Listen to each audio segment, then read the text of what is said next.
Dans Jean 20, 17, il est dit à Marie: «Ne me touche pas». Dans Matthieu 28, 9, elle lui saisit les pieds. Ces 2 événements se sont passés le même matin. Pourquoi?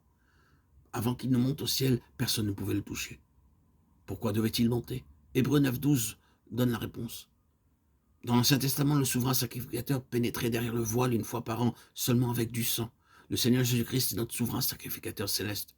Il entrait une fois pour toutes dans le lieu très saint avec son propre sang. Chaque péché que nous commettons en pensée, en parole ou en acte est inscrit sur la conscience comme les sons sur une cassette audio. Lorsque nous péchons, nous devons réclamer le précieux sang immédiatement. Hébreux 9, 14.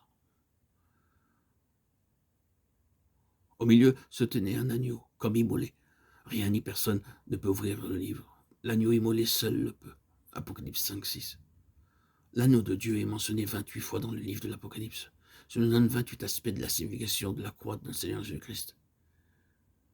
Les 7 cornes montrent qu'il est roi. Les cornes signifient la royauté.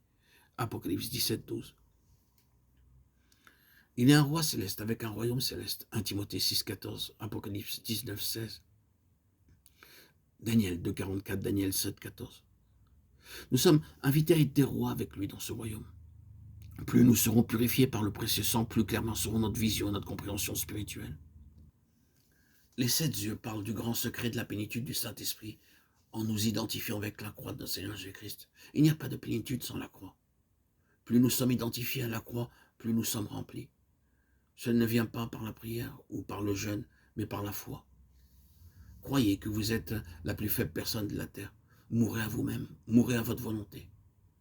C'est la plénitude. Vous pouvez vous suicider, mais vous ne pouvez pas mourir par vos propres efforts. Vous ne pouvez pas vous crucifier. Car quelqu'un doit vous clouer. Je ne peux pas me crucifier moi-même. Je dois demander au Seigneur d'enlever mon désir de puissance par la puissance de sa croix, de briser ma volonté, mes plans, par cette même puissance. Dans Colossiens 2, 9 à 10, il nous est dit que nous sommes parfaits en lui. C'est la plénitude réelle. Apocalypse 5, 7, 10 nous montre qu'en l'adorant, nous avons une pleine profonde compréhension de l'œuvre de Christ et de ce qu'il fait en nous.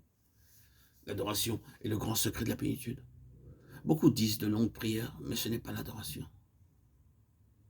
Dans Luc 17, nous lisons que tous les lépreux furent purifiés, mais qu'un seul remercié a reçu la bénédiction. Dans Apocalypse 5, 11, les anges sont debout, mais les vieillards sont assis. Les anges nous serviront dans la nouvelle création à venir. Hébreux 1, 13, 14. Nous donnerons des ordres et ils obéiront.